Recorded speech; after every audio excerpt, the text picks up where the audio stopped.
breath work for melanin activation.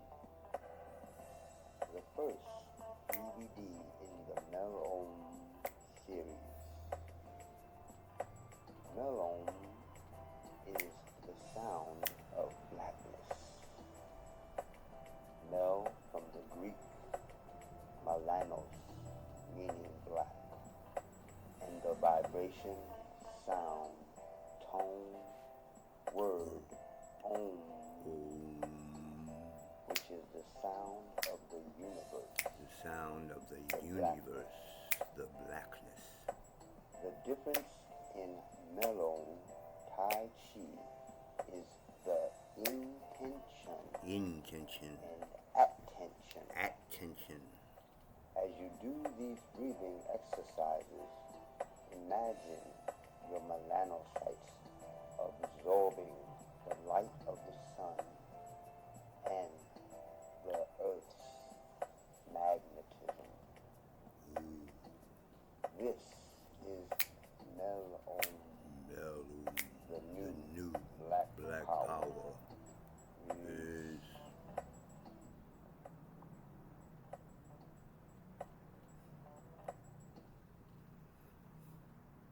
first, libations to the ancestors. On these videos, I've only been doing this little beginning ritual because I have to go into a whole later.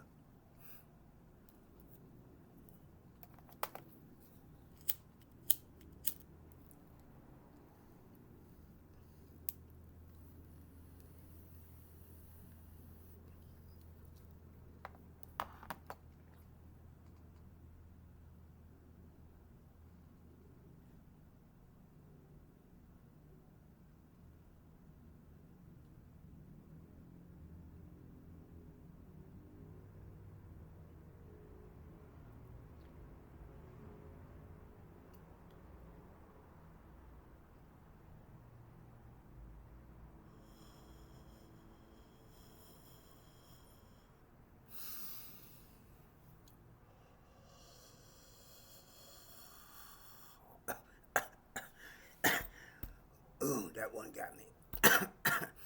I usually don't cough. Self-control.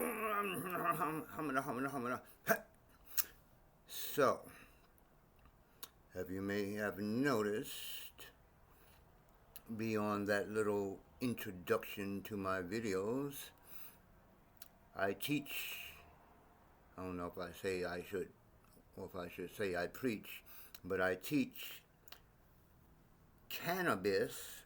We spell it with a K on purpose. I do know how to spell.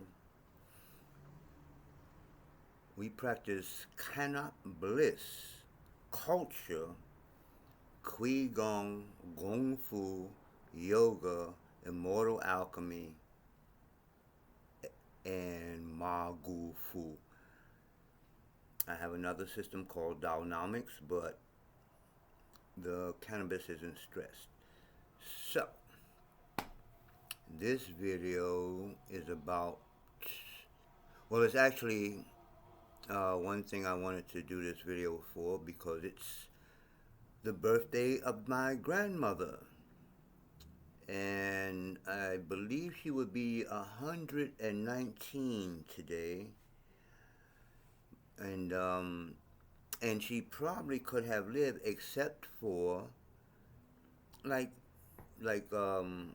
you would call it, just basic complications. It wasn't old age because she didn't even have wrinkles. She was almost 100 when she passed. Same thing with my mother. The complications came from what they ate and things like that, not old age. So I'm like, wow.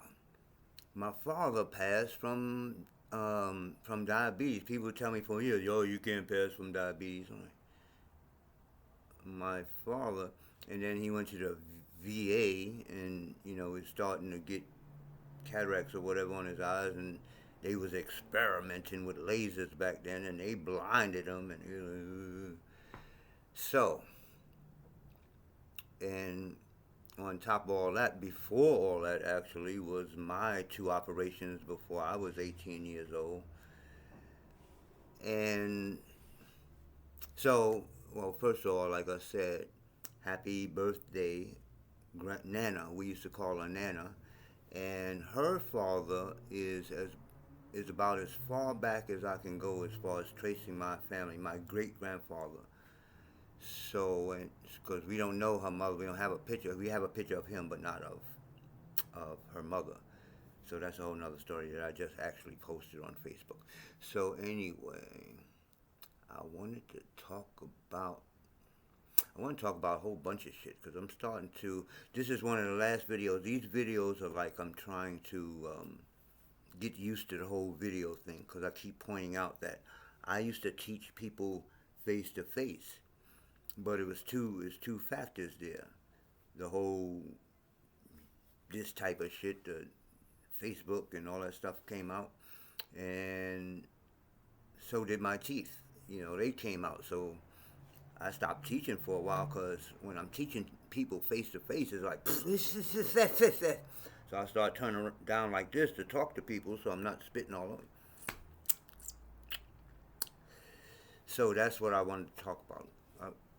Um, the teeth happened because of being twice, like in two times, poisoned. No, they didn't rot out. I had beautiful teeth. Well, I ain't gonna go through all that showing pictures and stuff. But anyway, I had beautiful teeth. You know, I used to get bite shit.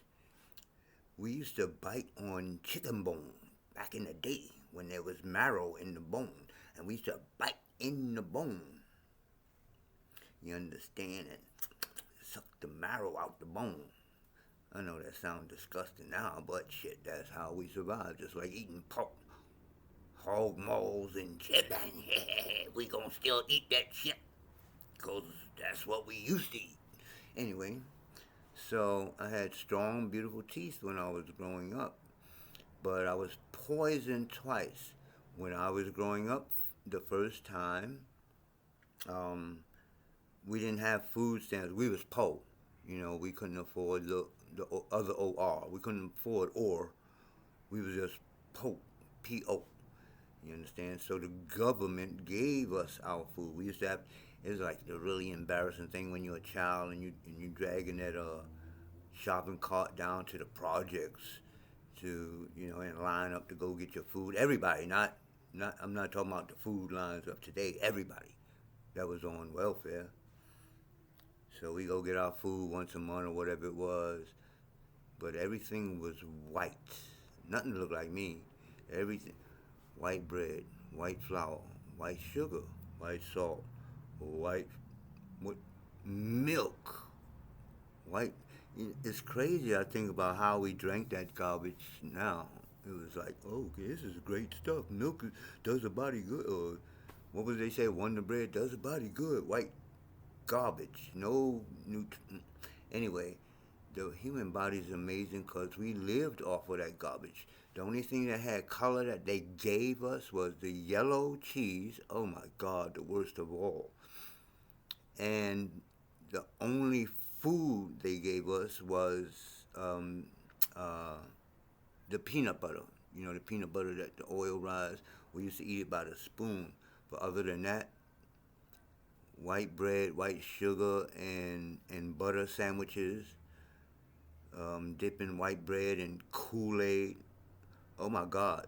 So, my first operation was at 12 years old. 12, you know.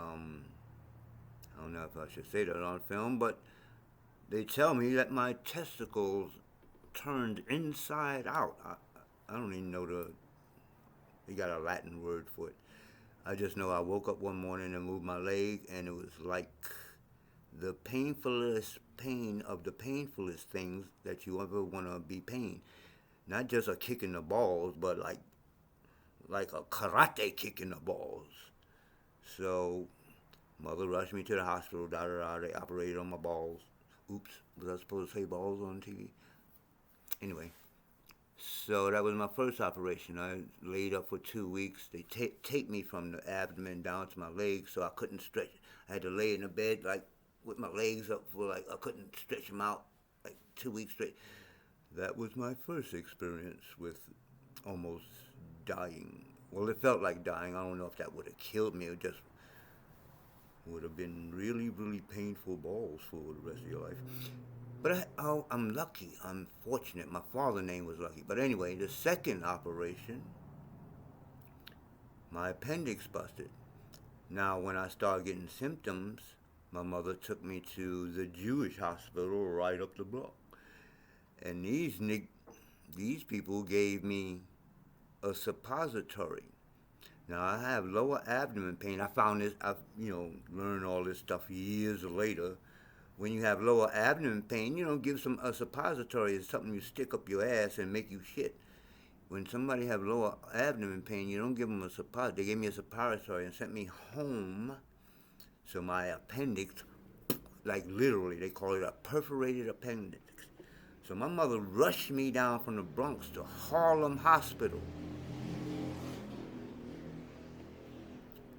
And again, two good doctors. They was Indians. And I was young. It was before I was 18 because they had to get permission from my mother, but I was in such a bad state that they just took me to the operating room and got her signature like later and shit. They just start operating on me and shit. And they sticking me, this is how I found out how my system is different than other people. They're sticking me with stuff to make me numb, but it didn't make me numb, so they finally had to give me a spinal tap so that they can cut into my body as I'm asleep. And as they're doing the spinal tap, they're holding me in a fetal position and telling me not to move. So that was fun. So after that, the doctor said, well, your appendix busted and you should be dead. Well, I'm like, well, if you're telling me that and I'm not dead, I must have a purpose. So at that point, man, I forgot to play the healing music, man. We're going to play the healing music through the rest of the video. Dagnabbit. This was supposed to be playing. So,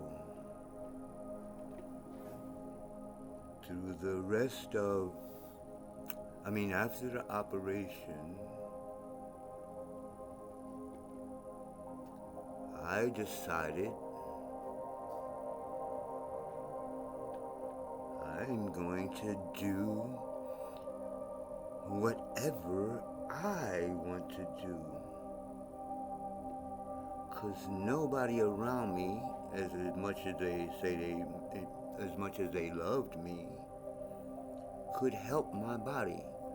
I was going through all kind of problems. The operations was just like the things that I never can forget.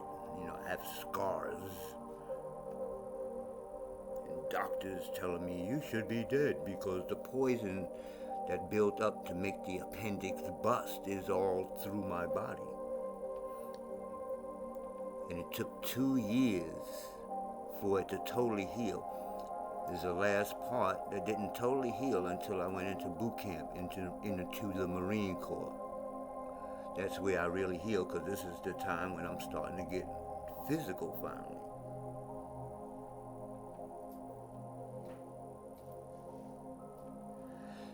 So, the second poisoning was in the Marine Corps.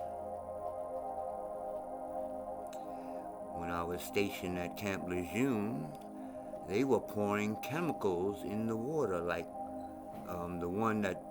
the dentist that told me about this whole situation. The main one was benzene. So I went online and checked it out, and yeah, people was dying that was at Camp Lejeune, not catching cancer, getting cancer. So again, I'm fortunate. My teeth start breaking off, because remember them chicken bones?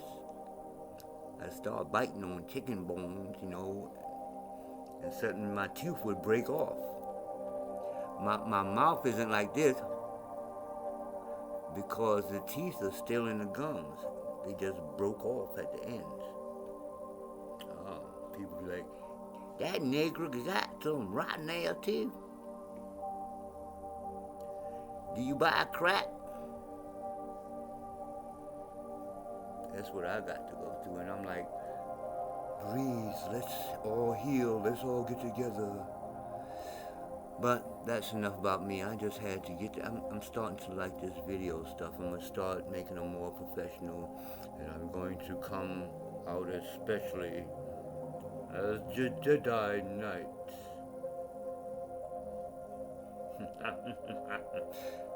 I'm out. Peace. I have to find a damn... Well, don't say damn in the chat. The dag nabbit button. Where?